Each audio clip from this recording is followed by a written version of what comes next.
warahmatullahi wabarakatuh. Waalaikumsalam warahmatullahi wabarakatuh. Puji syukur kita ucapkan kepada Allah Subhanahu wa taala yang telah memberikan kesehatan dan kesempatan kepada kita bersama bahwa kita dapat melakukan pertemuan kedua di rumah Ibu Ani. Terima kasih saya ucapkan pada Ibu Ani yang telah memberikan tempat yang nyaman untuk kita semua untuk dapat melaksanakan kegiatan kita pada hari ini. Ibu-ibu, gimana kabarnya, Bu? Baik, Pak. Ya, alhamdulillah. Mudah-mudahan kita sampai seterusnya dalam keadaan baik, sehat, dan semoga lancar dalam kegiatan usaha kita masing-masing. Pertemuan Amin. kali ini saya akan memberikan materi ataupun modul yaitu kesehatan dan gizi. Di sini saya hanya akan menyampaikan di bagian pembukaan saja dan nanti akan dilanjutkan oleh teman saya untuk membahas sesinya. Di modul kesehatan dan gizi terdiri dari 3 sesi.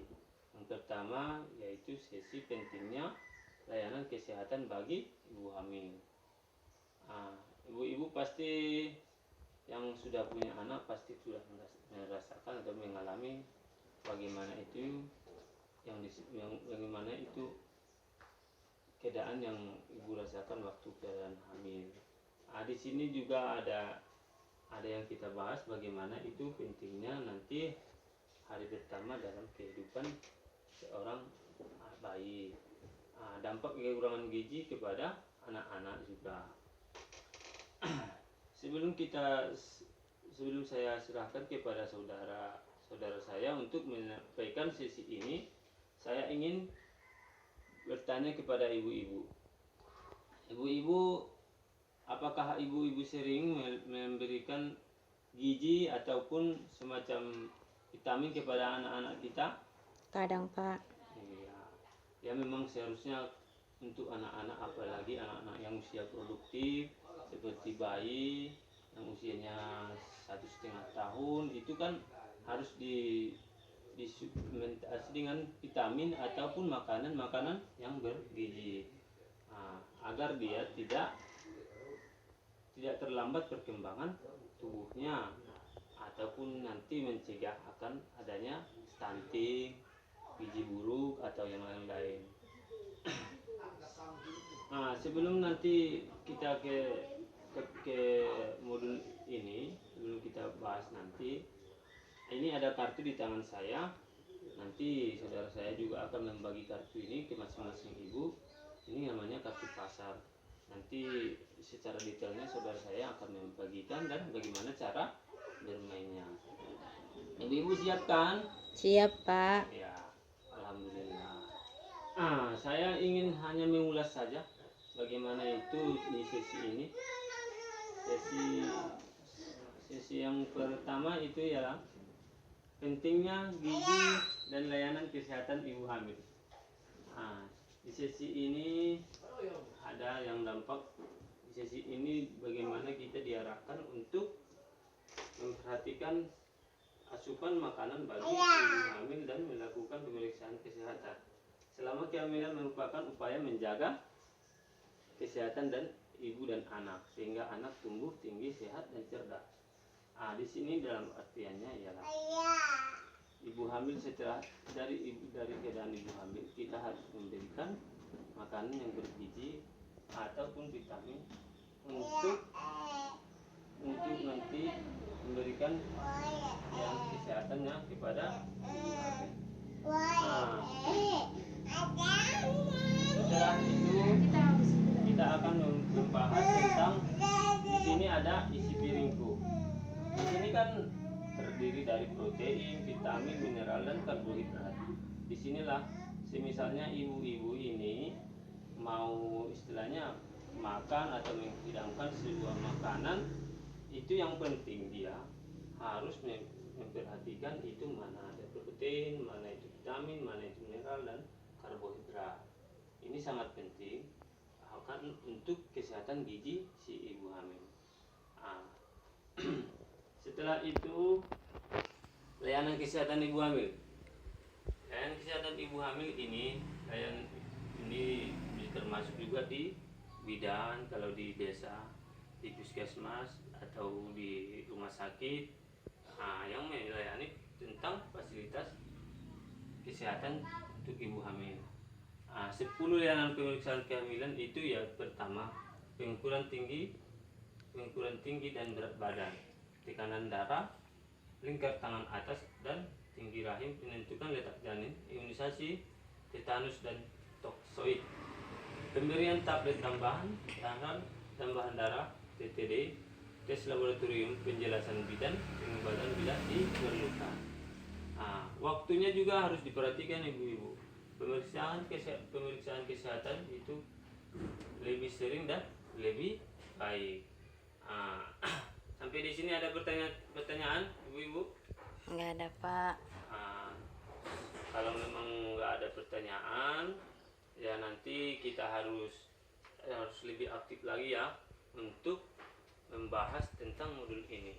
Pasti ibu-ibu nanti akan tertarik, dan memang ini akan ibu-ibu rasakan ketika nanti mengalami kehamilan lagi atau program lagi.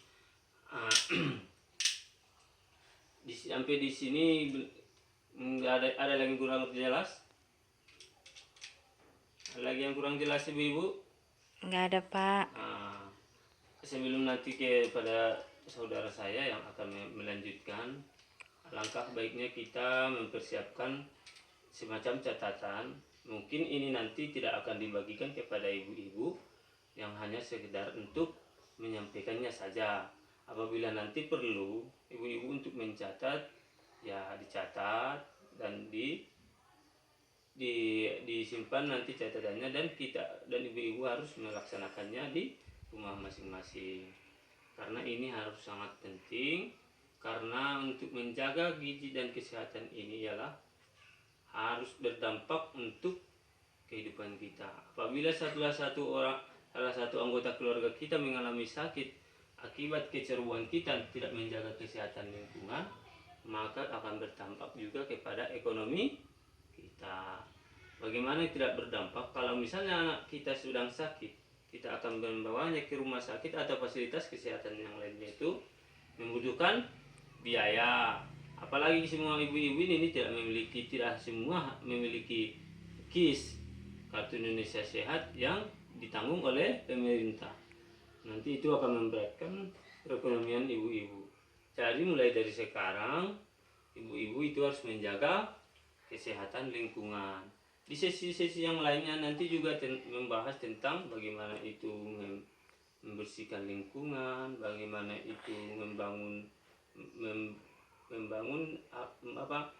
pembuangan sanitasi, berbentuk sanitasi masyarakat. Di sesi-sesi yang duanya nanti. Di situ juga ibu-ibu harus melaksanakannya di rumah masing-masing atau di lingkungan. Misalnya untuk buang air besar, untuk buang air kecil yang dulunya memang sembarangan, sekarang harus diatur lagi agar tercipta lagi lingkungan yang bersih. Kalau sudah bersih, penyakit akan susah datang. Kalau memang lingkungan kita kotor, maka serangan penyakit juga akan sering terjadi, karena anak-anak kita sering bermain di lingkungan kita. Kalau misalnya di situ kita tempat mengotori, disitulah membuang sampah sembarangan, maka disitulah mudahnya kuman atau virus yang akan masuk ke tubuh kita. Maka dari itu yang ini harus berbarengan untuk kesehatan gizinya, untuk kesehatan dan asupan gizi harus sama-sama ada, dan harus diperhatikan kepada anak kita dan anggota keluarga kita. Saya rasa untuk pembukaan ini saya tidak akan menambahi lagi.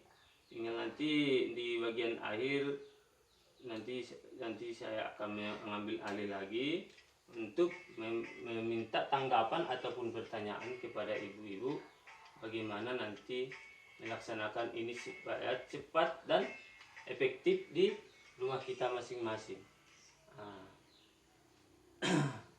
Sampai Sampai di sini Ibu ada yang kurang jelas? Nggak ada, Pak. Ya udah. Kalau memang tidak ada lagi, saya cukupkan untuk saat ini. Saya hanya menyampaikan pembukaannya saja. Kalau misalnya ada yang kurang jelas, nanti silakan disampaikan kepada saya. Saya akan memberikan pertanyaan itu kepada saudara saya ataupun kepada saya sendiri. Pertanyaan itu ditujukan. Sampai di sini saya sudahi. Wabillahi taufiq wal hidayah. Wassalamualaikum warahmatullahi wabarakatuh. Waalaikumsalam warahmatullahi wabarakatuh.